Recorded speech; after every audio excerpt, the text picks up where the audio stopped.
जोरदार करारा थप्पड़ उसके गालों को सुर्ख कर गया था। उसने रोते हुए इस जालिम शख्स की गिरफ्त से खुद को आज़ाद करवाया और डरते हुए पीछे होती दीवार से जा लगी थी। छोड़ो मुझे, अगर तुमने छुआ तो मुझे मैं चाचू को बता दूंगी। उसे मुसलसल अपनी तरफ भरते देखकर वो बेबस लहजे में बोली थी। अभी चंद महीने ही तो हुए थे उसकी मम्मा बाबा की डेथ को। वो अभी तक इस सदमे से नहीं निकली थी। सरवर साहब और इनकी बेगम सरवर 3 महीने पहले जाने कहाँ गायब हो गए थे। जैदी साहब ने इसे बताया था कि उन्होंने और शहरोज ने बहुत तलाश किया है उनको, मगर वो कहीं भी नहीं मिले। ये खबर उसके लिए कयामत सी थी। वो बहुत तड़पी थी और दोनों की याद में, मगर इन दोनों को नहीं मिलना था, सो नहीं मिले। कुछ दिन बाद जैदी साहब ने इसे रूह खींच लेने वाली खबर दी थी। वो ये कि बानो बेगम इनको खाई में गिरी हुई मिली है। बानो बेगम की लाश जब सर्वर हाउस में लाई गई तो अनाबिल सरापा मातम थी। कोई भी तो इसको दिलासा देने वाला नहीं था, कोई भी तो इसका सर अपने कंधे पर रख कर इसे चुप करवाने वाला नहीं था। जैदी साहब चूंकि सरवर साहब के चक्के बैठे थे, तो उन्होंने ही बानो बेगम की आखिरी रसूमात इख्तिताम पजीर की थी। इना को तो अपनी भी होश नहीं थी। वो तो इस अचानक मिलने वाले सदमे से निढाल थी। बानो बेगम के इंतकाल के बाद आहिस्ता आहिस्ता वो संभलने लगी थी। इसमें सबसे बड़ा हाथ शाहना बेगम का था, जो कि अनाबिल की खाला थी। उन्होंने इसे छोटी बच्ची की तरह अपनी आगोश में छुपाए रखा था। 40वें के बाद शाहना बेगम अपने घर कराची वापस चली गई थी। आने वालों को आखिर जाना तो होता ही है ना। फिर वो कब तक अनाबिल के साथ रहती। इनका अपना भी घर था, शौहर था, बच्चे थे जो इसे वापस बुला रहे थे। जाने का दिल तो शाहना बेगम का भी नहीं था, मगर मजबूरी थी, सो जाना पड़ा। जाने के बाद भी वो अनाबिल से राब्ते में रहती थी। इसे छोटी छोटी बातें समझाती रहती थी। इना ये करो, इना वो करो, घर देखो, बिजनेस देखो। इनका दिया हुआ हौसला और हिम्मत ही थी कि वो बहुत जल्द संभल गई थी। सिल्वर हाउस जो कि शानदार महल की मानत था, अब जैद साहब की मुट्ठी में आ चुका था। जब तक वो संभलती तब तक दोनों बाप बेटा इसके बाप के बिजनेस और होटल पर अपने शैतानी पंजे गाड़ चुके थे। दूसरे और फिर तीसरे महीने वो दोनों अपना मकरू चेहरा अनाबिल के सामने वाजे कर चुके थे, जो कि कुछ देर पहले होने वाले वाक़ये ने किया था। अनाबिल अपने कमरे में बेटी बानो बेगम की तस्वीर से बातें कर रही थी जब शेरोज बिना दस्तक दिए कमरे में दाखिल हुआ था। इसे अंदर आते देखकर अनाबिल घबरा कर उठ खड़ी हुई थी। शेरोज की गंदी नजरों से तो बहुत पहले ही इसकी गफलत का अंदाजा लगा चुकी थी। क्या क्या करने आए हो तुम यहाँ? निकलो अभी मेरे रूम से बाहर। उसकी अजीब सी नजरों को खुद पर मनकूस देखकर वो गुस्से से इसे बाहर निकलने का बोलती दरवाजे के करीब आई थी, मगर ये रोज़ उसकी उंगली जो उसने दरवाजे की तरफ रखी थी उसको अपने हाथ में थाम गया था, जिससे नाबिल ने बिजली की तेजी से अपना हाथ वापस खींचा था और घबराकर इससे दूर हटी थी। अनाबिल के चेहरे पर घबराहट देखकर शेरोज के चेहरे पर कमीनगी से मुस्कुराहट फैल गई थी, जबकि अनाबिल के चेहरे का तो रंग यूं उड़ा था जैसे किसी ने एक लम्हा लगाया हो इसका खून निचोड़ने में। वो पीछे हटती दीवार से जा लगी थी। प्लीज़ तुम कुछ पल मुझे अपने साथ सुकून से गुजारने दो। इसके चेहरे पर खौफ देखकर वो जैसे मिन्नत करता उसकी तरफ बढ़ा था। शेरोज को अपनी तरफ बढ़ता देखकर नाबिल का जिस्म सुनसा हो गया था। इसे कुछ समझ नहीं आ रही थी कि वो क्या करे। घबरा कर इसने चीखना शुरू कर दिया और अपनी सारी हिम्मत जमा करके बेड की तरफ भागी। इसके ऊपर से कूद कर वो दरवाजे की तरफ बढ़ी। इसी के रास्ते में शेरोज की गिरफ्त में आ गई थी। मैंने कहा था ना मुझे सुकून दो, तुम भाग रही हो। शिरोज ने भड़कते उसके दोनों बाजू अपनी गिरफ्त में सख्त लिए जकड़ लिए थे और इसे खींचा बेड की तरफ ले जाने लगा। नाबिल मुसलसल खुद को छुड़वाने के लिए तकोदूत कर रही थी, मगर शेरोज की गिरफ्त मजबूत होने की वजह से वो कुछ नहीं कर पा रही थी। छोड़ो मुझे, छोड़ो घटिया जलील इंसान। चचा जान, चचा जान, प्लीज़ बचाओ। वो खुद को छोड़ने में नाकाम हुई तो जैदी साहब को आवाज़ें देना शुरू कर दी।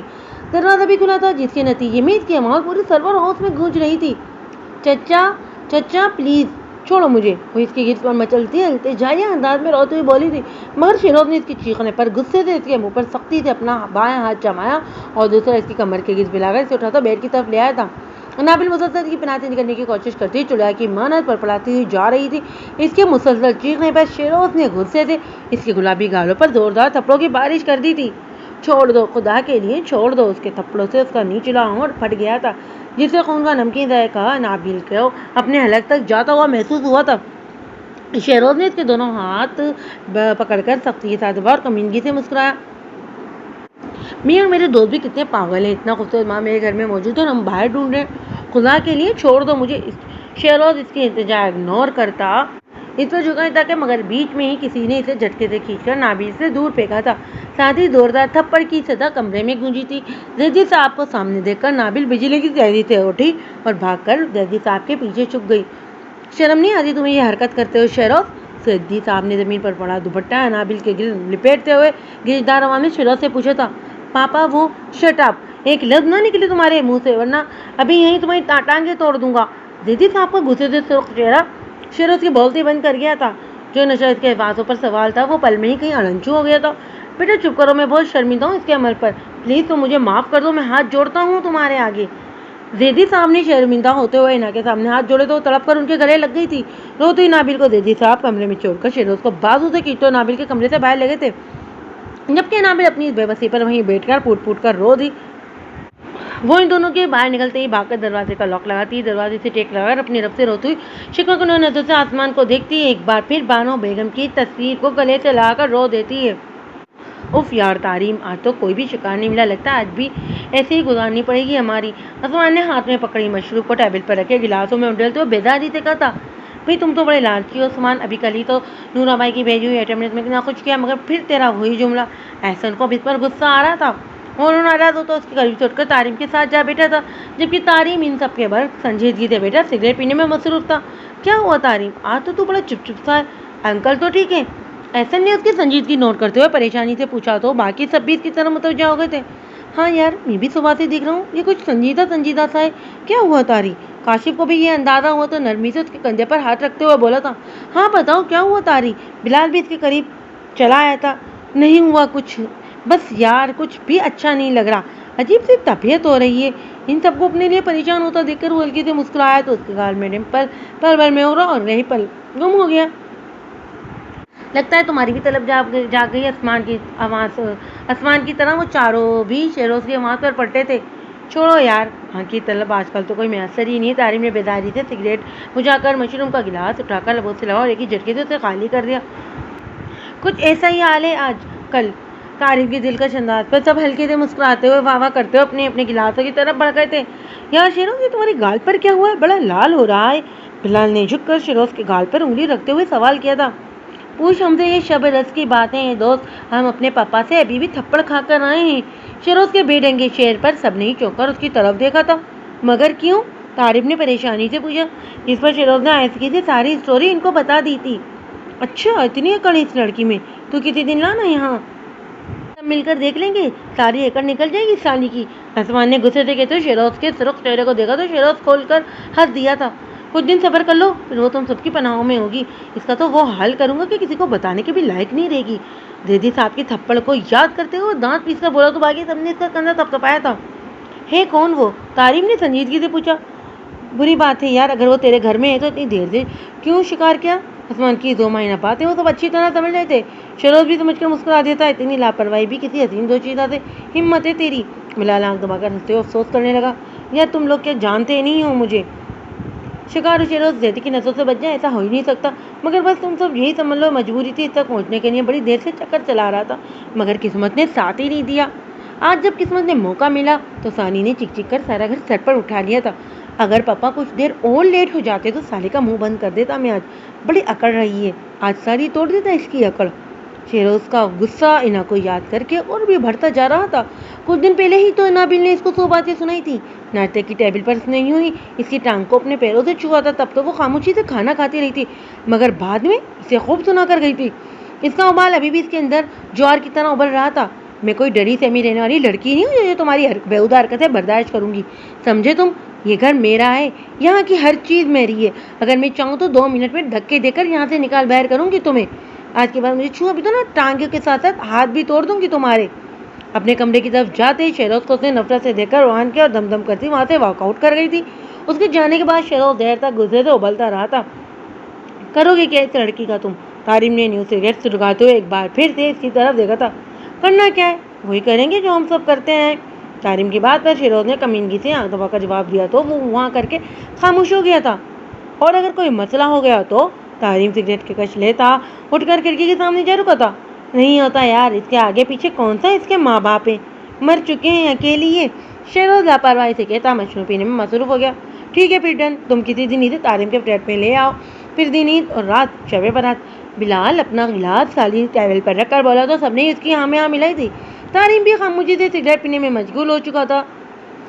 सर्वर हाउस में सर्वर अब्बास और इनकी अहलिया बानो बेगम बड़े खुशगम जिंदगी गुजार रहे थे। इन दोनों की तवज्जो का मरकज सिर्फ इनकी अकलौती बेटी अनाबिल ही थी। अनाबिल जो तो छोटी मोटी सी थी मगर थी पूरी पटाखा। हर वक्त शरारतें उसके हसीन चेहरे पर अपना साया डाले रखती थी। उसकी छोटी छोटी शरारतें ही थी जिससे सर्वर हाउस में हर वक्त हंसी गूंजती रहती थी। मानो बेगम की आंखें नहीं थकती थी इसको देख देख कर। स्कूल से कॉलेज और कॉलेज से यूनिवर्सिटी तक का सफर अनाबिल ने माँ बाप की चौपुर शफक शाम में गुजारा था। वैसे तो वो 19-20 साल की छोटी सी गुड़िया लगती थी मगर हिम्मत में वो सबसे आगे थी। गलत आवाज़ उठने और जुल्म के सामने डट जाने वाली अनाबिल आज की अनाबिल से लिहाज से डिफरेंट थी। जिंदगी इस कदर पुरसकून और बेगम गुजार रही थी कि इनकी जिंदगियों को तलातों बर्पा करने जैद साहब और इनका 25 साल बेटा शराजदी चले आए थे। इन दोनों के आने पर सर्वर साहब बेइंतहा खुश थे। गांव में भाई थे, यही रिश्ता बचा था इनका अपना। फिर वो कैसे ना इनके आने पर खुश होते। जैदी साहब गांव में अकेले ही राइश पसीर थे। जैदी साहब सर्वर साहब के चचा साहब भाई थे। इनकी बीवी नदिया बेगम वफात के बाद वो दोनों अकेले थे। जब भी सर्वर साहब ने इन दोनों को जिद करके यहीं इस्लामाबाद बुला लिया था। वो नहीं जानते थे कि इनकी ये हमदर्दी किस कदर अपनी जात पर जुल्म कर बैठे थे। वो जैदी साहब तो चलो खुद इनके साथ के नतीजे जान दबाकर थोड़ा झिझकते थे मगर शेरोज तो यूं इनसे गुल मिल गया था जैसे जैदी साहब नहीं सर्वर साहब इसके बाप थे। तुम्हारा दिमाग तो नहीं चल गया शेरोज? क्यों लेते हो तुम बार बार पैसे सर्वर भाई से? अपनी औकात में रहना सीखो। कल को अगर उन्होंने हाथ खींच लिया तो तब क्या करोगे तुम? जैदी साहब ने डांटते हुए कहा। शेरोज दिल खोल कर हंस दिया था। अरे पापा आप परेशान ना हो। सर्वर ताया का माल आखिर खाना किसने? कोई भी तो नहीं है, इसलिए हम ही सही आम खाइए, गुटनियाँ मत गिनने में वक्त बर्बाद ना करें। शेरोज इनकी डांट सुनकर लापरवाही से सुनता पेट पर सलाम से गिरा था। मतलब तुम कहना क्या चाहते हो? जैदी साहब इसकी बातों पर उलझे और उसके पास बैठ गए थे। कहना नहीं समझाना चाहता हूँ आपको। देखो पापा सर्वर ताया का कौन सा कोई बैठा है, ले देखे एक बेटी है, उसकी शादी कर देंगे तो ये जायदाद किस काम की भला? शेरोज जैदी साहब को वो रास्ता दिखा रहा था जिस पर वो खुद चलता जा रहा था। वो पिछले 4 साल से सर्वर हाउस में रह रहा था अपनी पढ़ाई के सिलसिले में। इस दौरान भी इसने सर्वर साहब को खूब दोनों हाथों से लूटा था और अब वो वही रहा अपने बाप को भी दिखा गया था। मतलब तुम चाह रहे हो कि? जैदी साहब बात करते हुए रुके थे। जी वही जो आप समझ रहे हैं। शेरोज ने इनकी बात को खुशी से कंप्लीट किया था। आज से पहले जैदी साहब इस तरह मुतवज्जा नहीं थे मगर अब इनके चेहरे पर भी कमी इनकी से मुस्कुराहट फैल चुकी थी। फिर क्या करना है इस सिलसिले में? जैदी साहब पुरसोच अंदाज में इसकी तरफ देखकर बोले थे।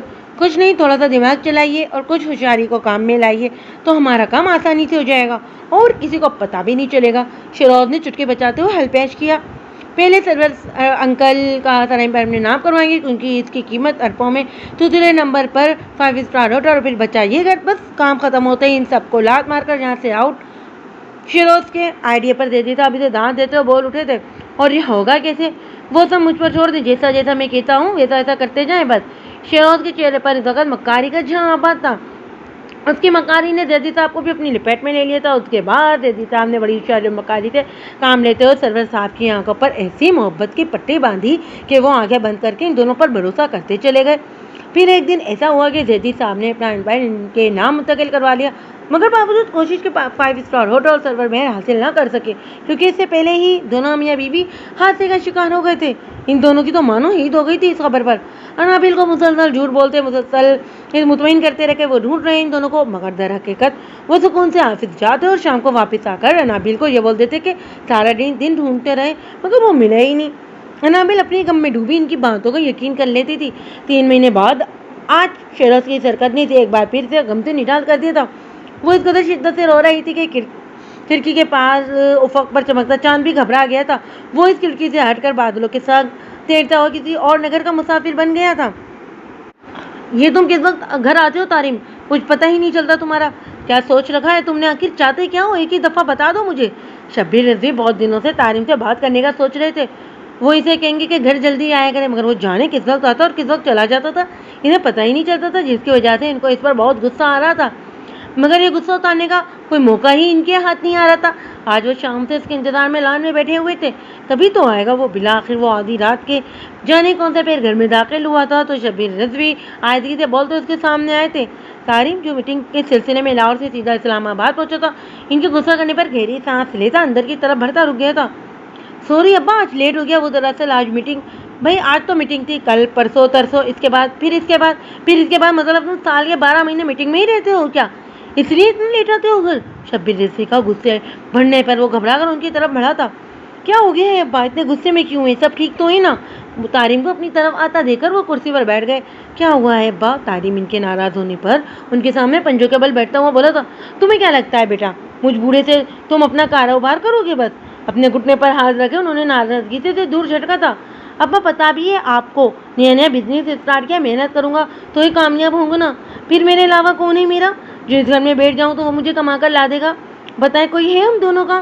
तारिम ने अपने दोनों हाथों से इनके घुटने पर रखते हुए दुखी लहजे में कहा तो शब्बीर रज़ी का दिल पिघलता गया था उसके चेहरे पर दुख देखकर। अगर अपनी रूटीन नहीं बदल सकते तो फिर शादी कर लो, कम से कम मेरी तन्हाई तो दूर हो जाएगी। शब्बीर रज़ी साहब की बात पर उनके सामने से उठा और अंदर की तरफ बढ़ गया था। इसकी खामोशी से उठकर अंदर जाने पर बोलते हुए उसके पीछे उसके कमरे में चले आए थे।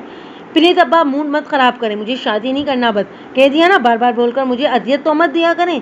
अपना कोट उतार कर हैंग करते हुए गुस्से के अंदाज में बोला था। क्यों भाई, मैंने कौन सी अजियत दे दी है? जरा सी बात ही तो की है मैंने। अगर तुम्हारी हाँ है तो मैं बात करूँ। खुशी बुआ से वो किसी अच्छे से घर की प्यारी सी बेटी ढूंढ देंगी। बस अब्बा मैंने बोल दिया ना, मुझे भी शादी नहीं करनी तो नहीं करनी, बात खत्म। शब्बीर रज़ी अपनी ही बोल धुन में बोलते जा रहे थे। जब इनकी ज़बान को ब्रेक लगा था वो चीख कर इनको मना करता वॉशरूम में बंद हो चुका था। शब्बीर रज़ी ने संजीदगी से वॉशरूम के बंद दरवाजे को देखा और खामोशी से पलट गए थे। वो फ्रेश होकर बाहर निकला। बाहर खामोशी पाकर वो शर्मिंदा सा होता जल्दी जल्दी बालों में बुरी चलाने लगा था। उफ तारिम, तुम भी ना कभी कभी बहुत रूड हो जाते हो। बाल बनाकर गहरी सांस लेता कमरे से बाहर निकल आया। अभी इसका रुख शब्बीर रज़ी साहब के कमरे की तरफ था। ये घर शब्बीर रज़ी साहब का आबाई घर था जो कि पहले पुरानी तर्ज का बना हुआ था, मगर अब तारिम ने इस पर बहुत सारी तब्दीलियां कर दी थी। सो वो एक पुरानी एक खूबसूरत कोठी में तब्दील हो चुका था। इसकी खूबसूरती और इमारत को देखकर तारिम के अच्छे बिजनेस चलने का लोग बहुत अच्छे से अंदाज़ा लगा सकते थे। इसीलिए अब इसकी रूटीन में काफ़ी तब्दीली आ गई थी। पिछले 3 महीनों में इसने ना तो दोस्तों को वक्त दिया था और न ही घर में शब्बीर रज़ी साहब को। इस बार शब्बीर रज़ी साहब तो शिकायत करके जा चुके थे, मगर इसके दोस्तों में ऐसा नहीं उसके ज़्यादा करीब था जिससे वो रूटीन से हटकर भी बातचीत कर लिया करता था। या फिर शेरोज़ इसका जिगरी यार था, मगर शेरोज़ से ज़्यादा इसकी एहसन से बनती आई थी। वजह एहसन खुद ही था जो इसके ज़्यादा नज़दीक था। आप नाराज़ हो गए हैं अब्बा? मेरा वो मतलब नहीं था यार, मैं बस अभी शादी नहीं कर सकता। बस वो जब शब्बीर रज़ी साहब के कमरे में दाखिल हुआ तो वो बेड पर आंखों पर बाजू रखे लेटे हुए थे। तारिम आहिस्ता से चलता उनके पास बैठा और हाथ बढ़ाकर लाइट भी ऑन कर दी जो वो बुझा कर बैठे थे। आप सब जानते हुए भी मुझे ये बोल रहे हैं कि मैं किसी मासूम की ज़िंदगी ख़राब कर दूं? तारिम ने उनका हाथ पकड़कर दुख से कहा। तो वो इसे देख कर रह गए थे। तू क्यों कर रहा है अपने लिए जन्नम की आग क्यों खरीद रहा है? तुम्हें किसी ने मजबूर तो नहीं किया ना वो सब करने के लिए? शब्बीर रज़ी साहब का लहजा जख्मी सा था जिस पर तारिम का सर शर्मिंदगी से झुक गया था। यही मेरी सजा है अब्बा, मैंने जो किया। इस पर जन्नत तो वैसे भी मुझे नहीं मिलने वाली, फिर जहन्नम का ही सामान बन जाना चाहिए हमें। वो संजीदगी से बोलता इनके सामने से उठ गया था। अपना गंदा वजूद और गुनाह से लतरा हुआ दिल लेकर वो शब्बीर रज़ी के सामने बैठने के लायक खुद को नहीं समझ रहा था। अब्बा मैं जो करता हूँ मुझे इस पर शर्मिंदगी नहीं, एक गुनाह पर भी वही सज़ा सुनाई जाएगी और हज़ारों पर भी वही। तारिम आहिस्तगी से बोल रहा था। चाकर भी शब्बीर रज़ी साहब को इसकी आवाज़ समझ नहीं आ रही थी, तभी तो वो उठकर इसके करीब चले आए थे। जो तुमने क्या इसको खुमादी भी बहुत लिया है, फिर इस बात को भूल क्यों नहीं चाहते हो तुम? शब्बीर रज़ी साहब की बात इधर से आगे लगा दी थी। वो गुस्से से उनकी तरफ मुड़ा था। आपको अब भी लगता है कि वो गुनाह किया था अब्बा? मैं लाखों बार आपको बता चुका हूँ अब्बा, मैंने वो गुनाह नहीं किया था। अब करता हूँ और आगे भी करूँगा, जब तक मेरा दिल चाहेगा करूँगा। है किसी की हिम्मत तो मुझे रोकने की? वो हलक के बल चीखता उनके चेहरे पर अपनी सुर्ख आंखें गाड़ता वहाँ से जा चुका था। मुझे और मेरे बच्चे को माफ़ कर दे मेरे खुदा, इसको हिदायत अता फरमा, इसे गलत रोज से बचा ले मेरे परवरदिगार। मुझे बूढ़े का एक यही सहारा है, इसे सीधी रास्ता दिखा मेरे मालिक, सीधा रास्ता दिखा। शब्बीर रज़ी साहब ने इसके यूँ गुस्से से मुँह जाने पर हाथ उठाकर जैसे अपने रब से इंतजार की थी, दोनों हाथ चेहरे पर फेर कर बेड की तरफ बढ़ गए थे। क्या हुआ है जिगर, इतना गुस्सा? खैर तो है? एहसन जब से तारिम के ऑफिस आया था तब से कुछ उठा पटाकर इधर उधर फेंक रहा था। 2-3 बार तो एक ही वर्कर को डांट चुका था, जिस पर अनवर साहब भी कुछ फिक्रमंदी से इससे पूछ चुके थे कि सब ठीक है ना तारिम बेटा, मगर तारिम की खामोशी पर वो चुपचाप वहाँ से चले गए थे। एहसन को भी उन्होंने ही कॉल करके बुलाया था। अभी इसके सामने बैठा है, उसके गुस्सा करने की वजह पूछ रहा था वो, मगर वो तो जवाब देने की बजाय अपने सामने रखी फाइल को उलट पुलट करता जा रहा था। जिगर मैं कुछ पूछ रहा हूँ, क्या हुआ है, कुछ बोलेगा आप? उसकी चुप पर एहसन पे झुंझला गया था। क्या बोलूँ, क्या सुनने आए हो तुम यहाँ? जब तुम्हें पता है मेरा मूड ठीक नहीं तो फिर क्यों पूछ रहे हो? जाओ यहाँ से। एहसन के बार बार पूछने पर इसने अपनी लाल शरबती आंखें इस पर गाड़ते उसके लहजे की सर मैरी एहसन को चुप न करवा सकी थी। कहीं फिर से अंकल ने वही टॉपिक तो नहीं छेड़ दिया जो तुम इतने आग बगोला हुए जा रहे हो? एहसन ने इसके चेहरे के बदलते रंग को देखकर अंदाजा लगाते हुए पूछा। तारिम का रिएक्शन उसके अंदाजे के मुताबिक आया। वो गहरी सांस लेता अपनी जगह पर वापस बैठ गया था, क्योंकि अब तारिम इस पर चीख कर चिल्लाकर अपना गुस्सा निकालने वाला था और एहसन को बड़े तहम्मुल से वो बर्दाश्त करना था। मगर ये क्या, वो तो बड़े आराम से बैठा उसे देखे जा रहा था। क्या हुआ, चीखोगे नहीं मुझ पर कि मैंने बात क्यों कर दी? इसे इतने आराम से बैठा देखकर एहसन ने हैरत से कहा, अच्छा चलो छोड़ो पर इस परेशानी को, चलो फ्लैट पर चलते हैं। सामान्य वहाँ मस्त अरेंजमेंट कर रखा है, सारे दुख सारे गम भूल जाएंगे। एहसन ने जब देखा कि उतनी देर से कुछ बोल नहीं रहा तो उठकर उसका हाथ खींचकर बाहर की तरफ ले जाने लगा। नहीं तुम जाओ, मेरा दिल नहीं। दरवाजे के करीब जाकर उसने अपना बाजू चुड़वाया और सिगरेट निकालकर लबों से लगा ली। छोड़ो अभी यार, अब कब तक इस बात को दिल पर लगाकर बैठे रहोगे? यूं ही खुद को परेशान कर रहे हो तुम। दफा करो, जो हुआ सब भूल जाओ और बस अपनी ज़िंदगी जियो, ऐश करो। एहसन ने उसका दुख कहाँ छुपा हुआ था भला? फिर तारिम का वो माजी जो साफ था मगर लोगों के लिए दागदार था, उसके लिए हमेशा तकलीफ का बाइस बना था। हाँ तुम कह सकते हो ऐसा, क्योंकि ये तुम्हारे साथ नहीं हुआ। ये दाग भी मेरा है और दुख भी। तुम जाओ, फिलहाल मुझे अकेला छोड़ दो। इसे बेरुखी से कहते हुए रुक मोड़ा तो ऐसा नीचे देखकर रह गया। गुस्से में वो ऐसे ही हो जाता था, बदलियात और बेमुरवत। तारिम, एहसन जाओ, बोल रहा हूँ ना, नहीं जाना मुझे कहीं भी। समझ नहीं आ रही तुम्हें? एहसन इसे पुकारता आगे बढ़ने वाला था जब इतने गुस्से से टेबल पर पड़ी फाइल उठाकर जमीन पर दे मारी थी।